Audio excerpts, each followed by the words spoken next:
کامیابی حاصل نہیں کی جب تک کہ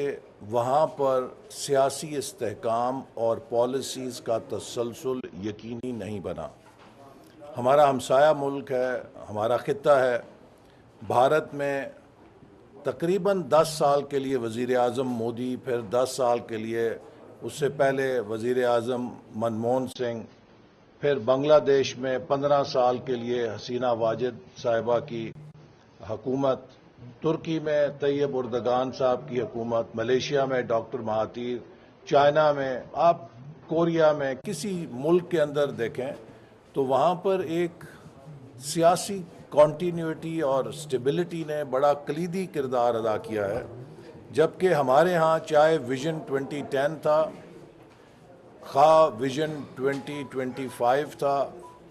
یا کوئی بھی 5 سالہ منصوبہ تھا، ہماری پچھلی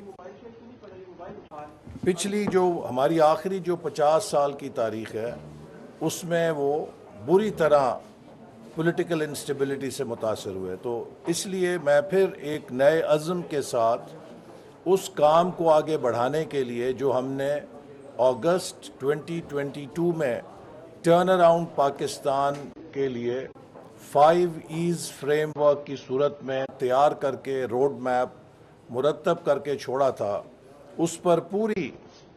دل جمی کے ساتھ عمل کرنے کے لیے انشاءاللہ ہم اپنا مشن کا آغاز کریں گے۔ میں وزیر اعظم شہباز شریف صاحب، اپنے پارٹی کے قائد جناب نواز شریف صاحب اور اتحادی جماعتیں، اپنے حلقے کے عوام، نارووال کے عوام اور اپنی حکومت کے ساتھیوں کا بے حد مشکور ہوں کہ ان کے اعتماد نے مجھے دوبارہ اس منصب پر فائز کیا ہے۔ میری ترجیح ہوگی کہ ہم پاکستان کو ایک پائیدار ترقی پر ڈالنے کے لیے ایسی ٹھوس منصوبہ بندی کریں جس سے ملک میں ایک جاب کریشن کے لیے، نوجوانوں کی ترقی کے لیے انٹرپرینوریل ایکو سسٹم پیدا ہو سکے، جس کی پشت کے اوپر جدید اور ماڈرن انفراسٹرکچر ہو،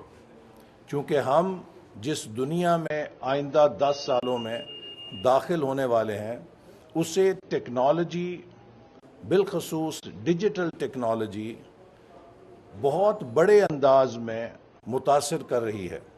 پیداوار کے وہ تمام ذرائع جو ماضی میں مضبوط سمجھے جاتے تھے وہ ڈھہ رہے ہیں اور ان کی جگہ ٹیکنالوجی پر مبنی پیداوار کے نئے نظام وضع ہو رہے ہیں۔ لہٰذا اگر ہم نے عالمی مسابقت رکھنی ہے تو ہمیں اپنی زراعت میں، ہمیں اپنی صنعت میں، ہمیں اپنی ہر پیداواری شعبے کی صلاحیت میں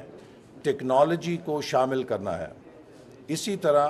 پاکستان کے لیے ایک بہت بڑا موقع سی پیک فیز 2 کی صورت میں ہے۔ ہماری حکومت جو 16 ماہ کی تھی اس میں ہم نے بڑی محنت کر کے سی پیک پر چین کا دوبارہ اعتماد بحال کیا تھا، اور جس کی بڑی نشانی 1 اگست کو چین کے نائب وزیر اعظم مسٹر ہا لی فنگ کا پاکستان کا سی پیک کے 10 سالہ تقریبات میں شریک ہونا تھا، اور انہوں نے اس موقع پر اعلان کیا تھا کہ چین سی پیک فیز 2 کے لیے 5 نئے کوریڈورز شروع کرنے کے لیے تیار ہے۔ Corridor of growth, corridor of job creation and livelihood, corridor of innovation, corridor of green energy اور corridor of inclusive regional development. تو ہم انشاءاللہ تعالی پورے عزم کے ساتھ چین کی اس پیشکش کو اسی طرح حقیقت میں ڈھالیں گے جیسے ہم نے 2018 اور 2013 کے درمیان اپنی گزشتہ حکومت میں سی پیک کے پہلے